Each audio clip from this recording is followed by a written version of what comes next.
Thessaloniki summit. I had the honor to join this meeting day one. I think it is a very important meeting for the city, for the region, and for Greece. And I'm very delighted that even after this terrible flood that cancelled the event on the original day, you found a way to make it happen. This is important because it is very important, this event, to grow roots here and have a continuity that will help the region to show to the rest of the world the opportunities that Thessaloniki and Macedonia can offer around the world. Having said that, in order to answer to your question, Greek labor market, labor force is in a very strange condition. If you see the figures, we have 10.8% unemployment rate. This is our best performance in the last 15 years. I had before some days I had unfortunately a public dispute with my colleague, the labor minister of Spain, Mrs. Diaz, and today I have a very big interview in the biggest newspaper in Spain, El Mundo, about that.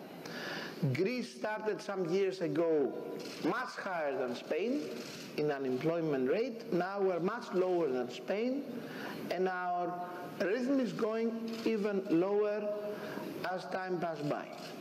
The predictions are very good. But even though that we have this 10.8 unemployment rate, the strange thing is that whoever comes to my office, even the company presents people from the agriculture sector, from the constructions, from the industry, even from the tourist sector, the only real request they have from my ministry is to approve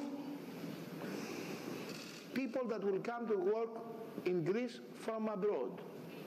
And especially, what I mean abroad, third non-European countries, because from European countries there is no any license.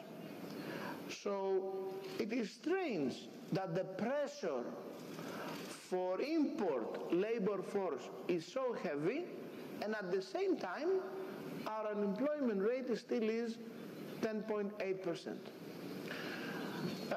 In order to fight this, we recently voted a labor law reform, which is in a much more liberal direction, that give the opportunity to employees to work in a more flexible way and earn more money for that, and to the businesses to attract and recruit more people for their business from our own internal labor force. And we will continue in this path of reforming as fast as we can. We don't have time to lose. We have not only to keep, but to increase our competitiveness from the other countries, because world economy is growing very fast and we have to be very competitive. European economies are going toward even to a recession. I hope I will be wrong, but a slowdown for sure is there in the economy. Greece doesn't have the luxury of a recession at all. The Minister of Finance, that was a very close friend of mine, to be honest, Mr. Hatzidakis, has the responsibility and the stress that our economy has to still grow fast in order to keep all our promises to our lenders and to the program. So we have to go fast to reforms, and we will do. We will deliver, because we believe in the real strength of this country. And I'm very proud that in the last years I was Minister of Development and Investment. We had our all-time high record in attracting FDIs, and now as Minister of Labour, successing Mr. Hatzidakis, that we are decreasing our employment rate in a fast manner. We would like even faster, but we still go rapidly down. And to say something about the city and the region, Thessaloniki was one of the biggest places, the most important places that we attract FDIs during the last period. It is a city that is changing itself very fast. Next year the metro will operate. That will change the life in the city at all. Flyover is starting its construction in the next month, which will be the biggest civil road in Greece, and very fast. The new TIF, and this big project in the center of the city, is maturing in order to start as fast as possible. The port is growing itself in a very fast manner. So this city provides a lot of opportunities and will provide in the future, and this is the reason some of the investment I was working in my last cabinet, Pfizer, Deloitte, Cisco, Accenture, Champ, etc., Demos came in this city because they are looking to the future of this city that will be bright, and the region around the city still has a lot of way to grow and produce new jobs. Excellent. Thank you very much for those words. I'm going to ask you one very brief question. Why are Greek companies looking abroad for their employees? It's very difficult to find labor force, not only in Greece, but in general in Europe, not for high executive places, but for just laborers, untrained laborers. There's a big lack in this area.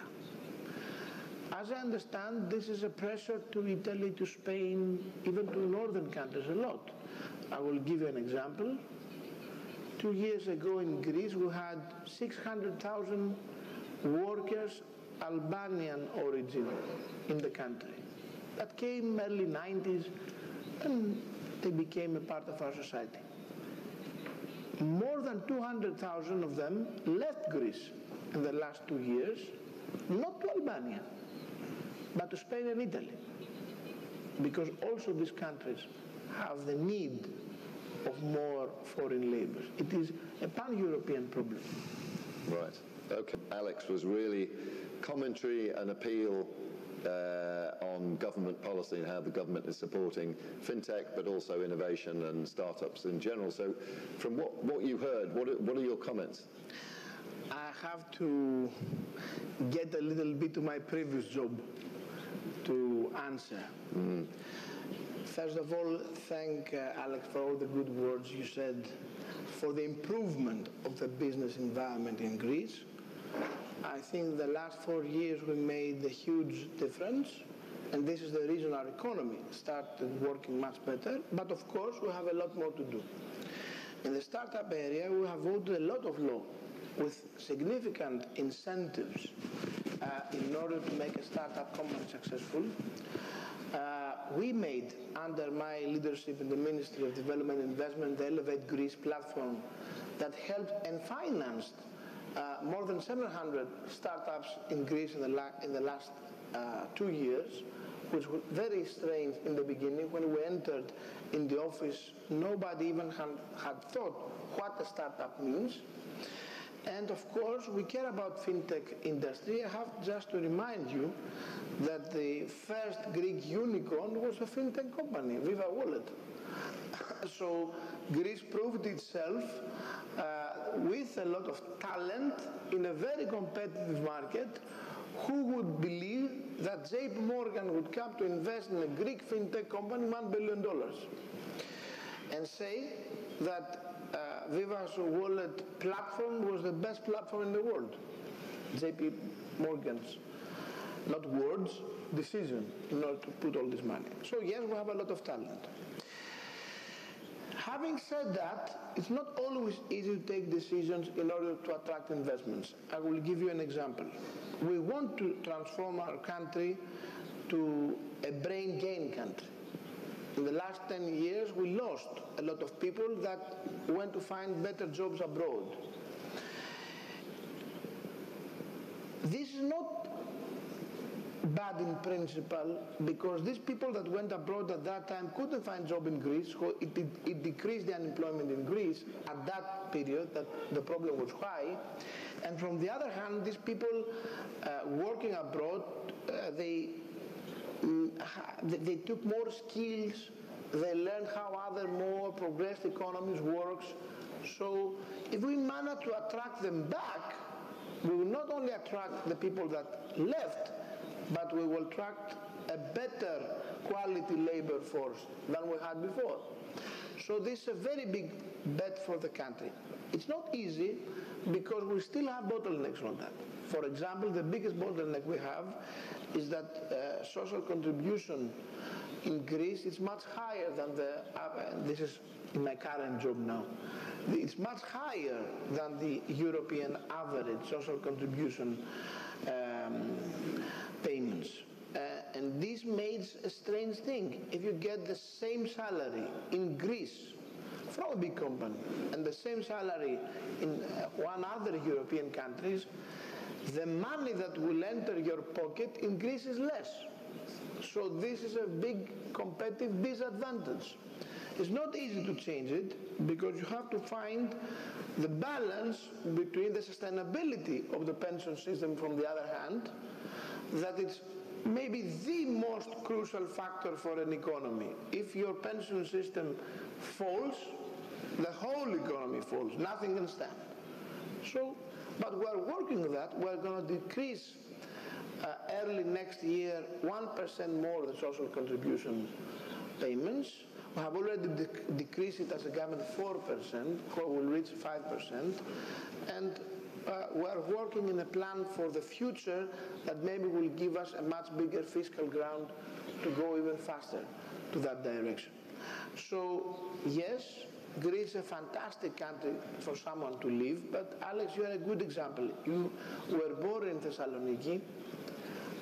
I'm Macedonian also. My origin is from Amindo, from Florina.